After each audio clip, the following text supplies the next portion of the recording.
नमस्कार दोस्तों, मैं स्वागत करता हूँ आपका हमारे YouTube चैनल हैप्पी हार्मोनिक्स। देखिए, हमारी पिछली कहानी हनुमान चालीसा की रहस्यमय कथा और रामायण की अनसुनी कहानी कई कई के बारे में, इन दोनों को बहुत अच्छा प्रतिसाद मिला है। जो लोग भी अपने चैनल पर नए हैं, उनके लिए मैं उन दोनों वीडियोस की लिंक ऊपर आई बटन पे दे दूंगा और हाँ, नीचे डिस्क्रिप्शन में भी दे दूंगा। वहां जाके आप उन दोनों कहानियों का मजा ले सकते हैं। आज हम लाए हैं आपके लिए एक बड़ी ही अनसुनी कहानी, जो कि जुड़ी है नागपंचमी से। हम सबको पता है, आने वाले 4 दिन, जैसे कि 9 तारीख को, 3 ही दिन शायद, आज की 6 तारीख को मैं वीडियो रिकॉर्ड कर रहा हूँ। 3 दिन में 9 तारीख को नागपंचमी आने वाली है। तो मैंने सोचा चलो हम सब हर साल नागपंचमी मनाते हैं, अच्छा खाना खाते हैं, लेकिन हम सबको ये नहीं पता कि नागपंचमी मनाते क्यों है।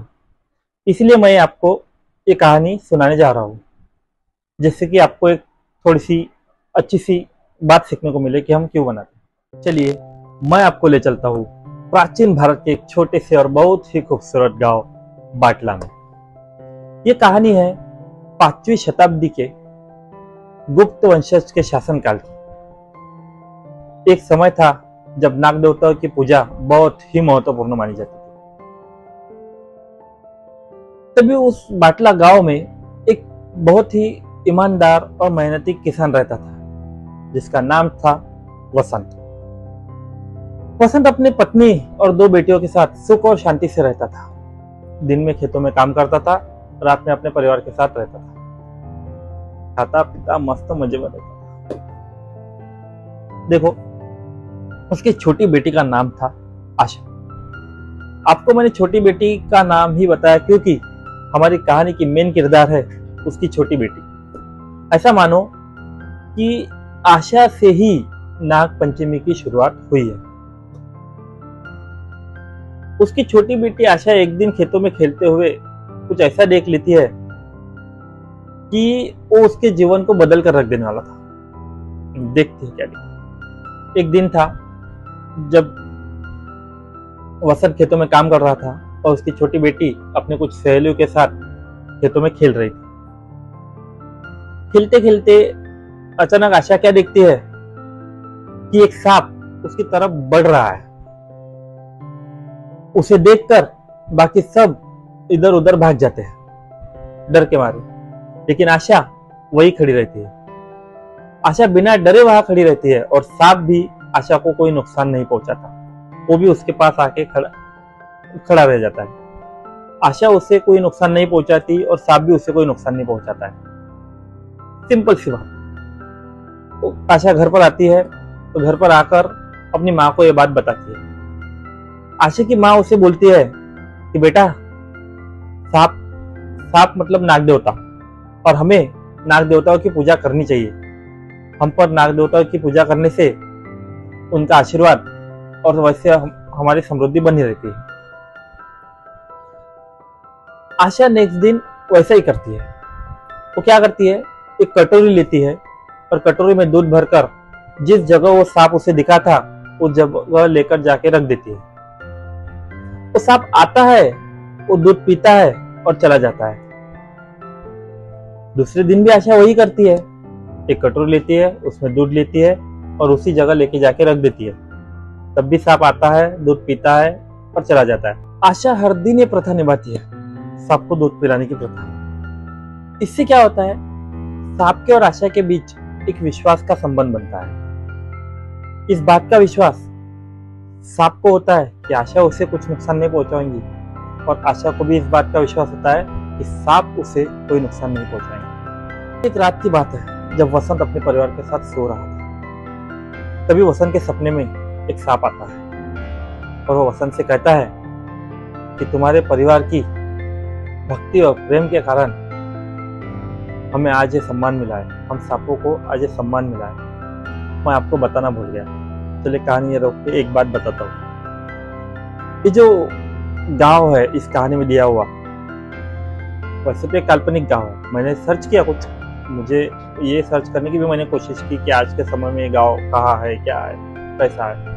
मुझे तो यही आंसर मिला कि ये जो कहानी है वैसे तो काल्पनिक है, लेकिन नागपंचमी क्यों मनाते हैं तो यही कहानी प्रचलित है। वैसे देखा जाए तो आज के वक्त पंजाब में बाटला नाम का एक शहर है, अमृतसर में, लेकिन हमारी कहानी वाला बाटला वो बाटला नहीं है, तो ये कंफ्यूजन मत रखना, ठीक है। और हाँ, मैं ये बताने जा रहा था कि जो ये बाटला शहर दिया गया है, ये ऐसा दिया है कि इसके आसपास के क्षेत्र में बहुत सारे सांप रहते थे, हर किस्म के सांप रहते थे। लोग इन सांपों से डरते थे और इनको अपने घर के आसपास आने नहीं देते थे, इनको मारते थे, ठीक है। ये ऐसा चलन था, चल रहा था। लेकिन ये जब ऐसे हुआ, जब आशा ने उसको रोज दूध पिलाया, फिर आशा और सांप के बीच एक विश्वास का संबंध बना, तो मैंने कहा कि एक रात जब वसंत सो रहा था तो उसके सपने में सांप आया। और सांप क्या बोला? सांप ने यही बोला कि तुम्हारे परिवार के भक्ति और प्रेम के कारण ही हम सांपों को आज ये सम्मान मिला है कि हमसे आज लोग डर नहीं रहे, बल्कि हमारी पूजा कर रहे हैं। क्योंकि जब आशा ने ऐसा किया तो कुछ आसपास के लोग भी ऐसा समझ गए थे कि चलो भाई सांप हमें कुछ करते नहीं है, वो भी उनको दूध पिलाते थे, ठीक है। तो तभी सांप ने कहा कि मैं तुम्हें और तुम्हारे गांव को वचन देता हूँ, वचन नहीं आशीर्वाद देता हूँ, ठीक है, कि मैं या मेरे वंशज कभी भी तुम्हारे गांव में किसी को भी कोई भी किसी भी प्रकार का नुकसान नहीं पहुंचाएंगे। ऐसा सपना है।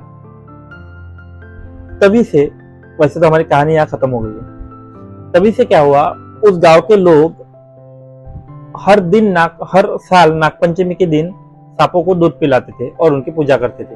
और तभी से ये प्रथा चलते आ रही है, नागपंचमी मनाने की प्रथा, जिसे हम आज भी मनाते हैं। और जैसे कि मैंने कहानी अपनी खत्म हो गई है, मैं ऐसे ही बोल रहा हूँ। जैसे कि मैंने कहा, ये कहानी एक काल्पनिक थी, इसमें जो गांव दिया है बाटला वो भी एक काल्पनिक था। तो प्लीज आप उसे वर्तमान के पंजाब में जो शहर है बाटला नाम का, उससे ना जोड़िए, नहीं तो आप उससे जोड़ने लग जाएंगे, ठीक है। अब आते हैं इस बात पे, ये तो हो गई कहानी, ये तो एक धार्मिक मान्यता है। अब धार्मिक है तो हम इसके खिलाफ कुछ बोल नहीं सकते, ये तो धार्मिक ये पहले से चले आ रहा है, प्रथा है, हम लोगों को कुछ बोल नहीं सकते। लेकिन हम आज के जमाने के लोग हैं, जैसे मैं साइंस का स्टूडेंट हूँ, इंजीनियर हूँ, मेरे कुछ ऑडियंस भी इंजीनियर हैं, कोई और होंगे, कुछ भी होंगे। हम अगर देखा जाए साइंस के हिसाब से तो सांप को दूध पिलाना चाहिए, क्या आपको लगता है? जहां तक मैं समझता हूँ कि सांप को दूध नहीं पिलाना चाहिए। मैंने तो यही पढ़ा है। क्यों नहीं पिलाना चाहिए? क्या होता है, सांप जो जीव है ना, वो मांसाहारी है, वो छोटे छोटे कीटकों को खाकर जीता है। दूध उसके शरीर में पचता नहीं है। मैंने नहीं देखा, मैंने साइंस के आर्टिकल्स पढ़े, ठीक है, तो उसमें ऐसा लिखा है कि दूध सांपों को पचता नहीं है। दूध पीने से उनकी पाचन संस्था पर असर पड़ता है, उनके स्वास्थ्य पर असर पड़ता है, ठीक है। इसीलिए सांपों को दूध नहीं पिलाना चाहिए। मतलब ऐसा माना गया है कि उनकी जो बॉडी है सांपों की, वो जो शरीर है, वो दूध को पचा नहीं पाता। और वैसे भी दूध में लैक्टोज होता है, तो वो भी सांप पचा नहीं सकता, इसलिए सांपों को दूध नहीं पिलाना चाहिए। मैं तो यही मानता हूँ। बाकी ये तो हिंदू धर्म, अपने धर्म, अपनी पुरानी चलती मान्यता है, इसके खिलाफ हम कुछ नहीं बोलेंगे। कुछ बोले तो फिर आपको बहुत बड़ा मुद्दा बन जाएगा जिसको हम ना छेड़े तो ही अच्छा है।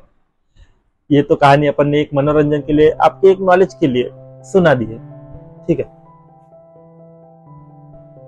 ओके, आज की कहानी में इतना ही। आपको अगर ये कहानी या फिर मैं जो भी बोला, जो मैंने बातें बताई आखिरी में, आपको पसंद आती है तो हमारे चैनल को लाइक, शेयर और सब्सक्राइब करना ना भूलिए। मैं इतनी मेहनत करके आपके लिए इतनी कहानियां लाता हूं, तो प्लीज एक लाइक और एक सब्सक्राइब तो बनता है ना यार। अलविदा।